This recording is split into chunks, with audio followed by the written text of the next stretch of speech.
The Russian Sleep Experiment from Creepypasta.wikia.com. Recommended to me to read by Echo U2 from Tumblr. Russian researchers in the late 1940s kept 5 people awake for 15 days using an experimental gas-based stimulant. They were kept in a sealed environment to carefully monitor their oxygen intake so the gas didn't kill them, since it was toxic in high concentrations. This was before closed-circuit cameras, so they only had microphones in 5-inch thick glass, porthole-sized windows in the chamber to monitor them. The chamber was stocked with books, cots to sleep on but no bedding, running water and a toilet, and enough dried food to last all 5 for over a month. The test subjects were political prisoners, deemed enemies of the state during World War II. Everything was fine for the first 5 days. The subjects hardly complained, having been promised, falsely, that they would be freed if they submitted to the test and did not sleep for 30 days. Their conversations and activities were monitored, and it was noted that they continued to talk about increasingly traumatic incidences in their past. And the general tone of their conversation took on a darker aspect after the 4-day mark. After 5 days, they started to complain about the circumstance and events that led them to where they were, and started to demonstrate severe paranoia. They stopped talking to each other, and began alternately whispering to the microphones and the one-way mirrored portholes. Oddly, they all seemed to think that they could win the trust of the experimenters by turning over their comrades, the other subjects in captivity with them. At first, the researchers suspected this was an effect of the gas itself. After 9 days, the first of them started screaming. He ran the length of the chamber, repeatedly yelling at the top of his lungs for 3 hours straight. He continued attempting to scream, but was only able to produce occasional squeaks. The researchers postulated that he had physically torn his vocal cords. The most surprising thing about this behavior was how the other captives reacted to it. Or rather, didn't react to it. They continued whispering to the microphones until the second of the captives started to scream. The 2 non-screaming captives tore books apart, smeared page after page with their own feces, and pasted them calmly over the glass portholes. The screaming promptly stopped. So did the whispering to the microphones. After 3 more days passed, the researchers checked on the microphones hourly to make sure that they were working, since they thought it was impossible that no sound could be coming from 5 people inside. The oxygen consumption in the chamber indicated that all 5 must still be alive.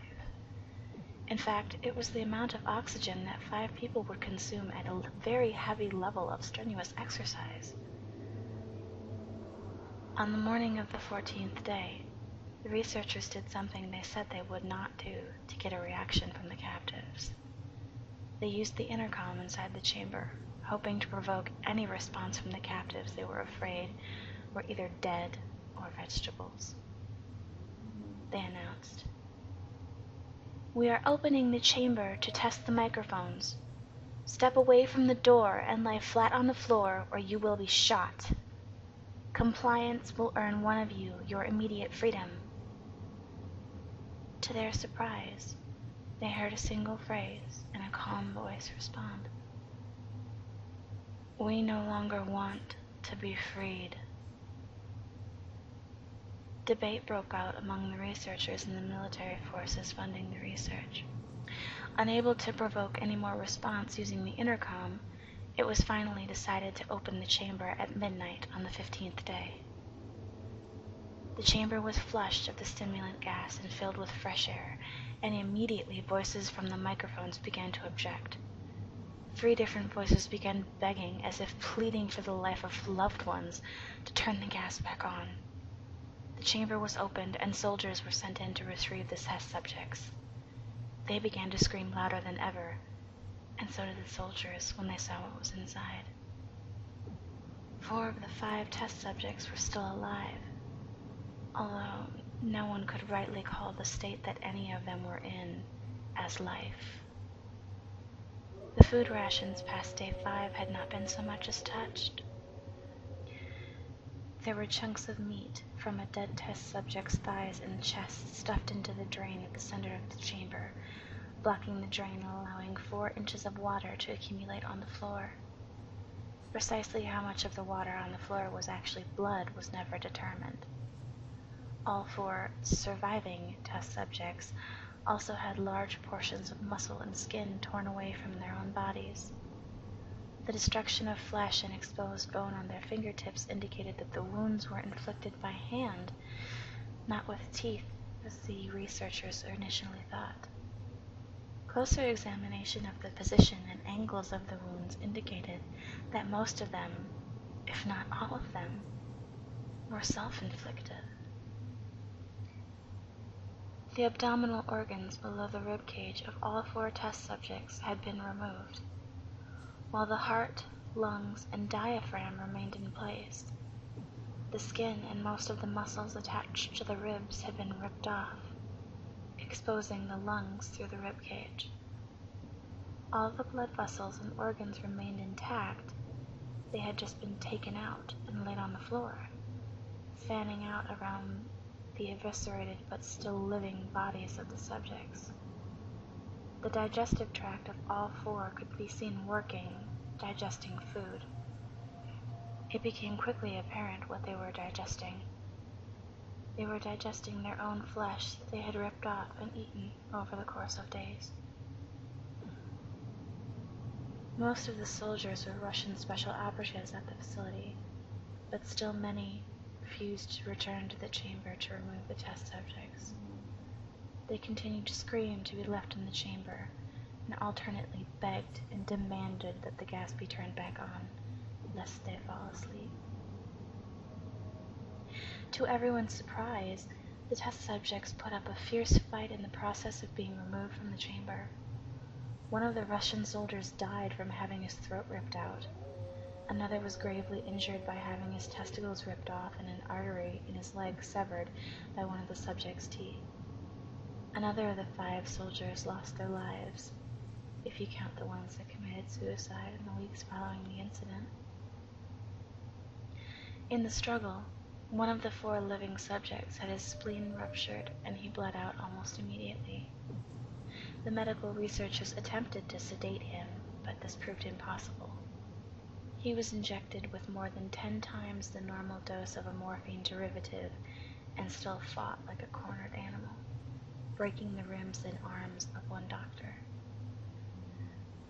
When heart was seen to beat for a full 2 minutes after he had bled out to the point where there was more air in his vascular system than blood. Even after it stopped, he continued to scream and flail for another 3 minutes, struggling to attack anyone within reach, and just repeating the word, "more," over and over, weaker and weaker, until he finally fell silent. The surviving 3 test subjects were heavily restrained and moved to a medical facility, the 2 with intact vocal cords continuously begging for the gas, demanding to be kept awake. The most injured of the 3 was taken to the only surgical operating room that the facility had. In the process of preparing the subject to have his organs placed back within his body, it was found that he was effectively immune to the sedative they had given him to prepare him for the surgery. He fought furiously against his restraints when the anesthetic gas was brought out to put him under. He managed to tear most of the way through a 4-inch wide, thick leather strap on one wrist, even through the weight of a 200-pound soldier holding that wrist as well. It only took a little more anesthetic than normal to put him under, and the instant his eyelids fluttered and closed, his heart stopped. In the autopsy of the test subject that died on the operating table, it was found that his blood had tripled the normal level of oxygen.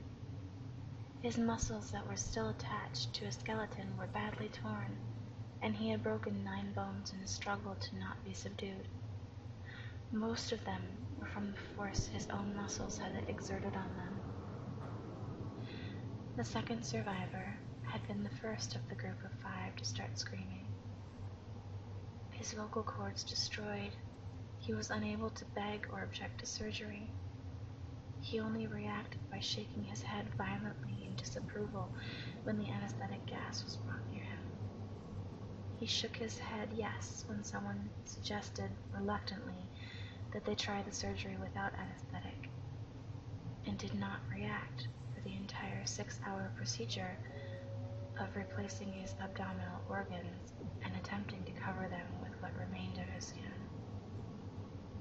The surgeon presiding stated repeatedly that it should be medically impossible for the patient to still be alive. One terrified nurse assisting the surgery stated that she had seen the patient's mouth curl into a smile several times whenever his eyes met hers. When the surgery ended, the subject looked at the surgeon and began to wheeze loudly, attempting to talk while struggling.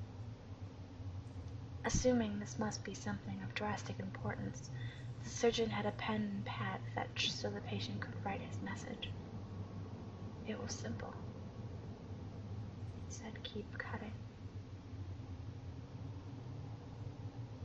The other 2 test subjects were given the same surgery, both without anesthetic as well, although they had to be injected with a paralytic for the duration of the operation. The surgeon found it impossible to perform the operation while the patients laughed continuously. Once paralyzed, the subjects could only follow the attending researchers with their eyes. The paralytic cleared their system in a abnormally short period of time, and they were soon trying to escape their bonds. The moment they could speak again, they were asking for the stimulant gas. The researchers tried asking why they had injured themselves, why they had ripped out their own guts, and why they would want to be given the gas again. Only one response was given. "I must remain awake." All 3 subjects' restraints were enforced, and they were placed back into the chamber awaiting determination as to what should be done with them. The researchers, facing the wrath of their military benefactors for having failed the stated goals of their project, considered euthanizing the surviving subjects. The commanding officer, an ex-KGB, instead saw potential, and he wanted to see what would happen if they were put back on the gas. The researchers strongly objected, but were overruled. In preparation for being sealed in the chamber again, the subjects were connected to an EEG monitor, and all of their restraints had been padded for long-term confinement. To everyone's surprise, all 3 stopped struggling the moment it was let slip that they were going back on the gas. It was obvious at this point that all 3 were putting up a great struggle to stay awake. One of the subjects that could speak was humming loudly and continuously. The mute subject was straining his legs against the leather bonds with all of his might, first left, then right, then left again, for something to focus on. The remaining subject was holding his head off the pillow and blinking rapidly.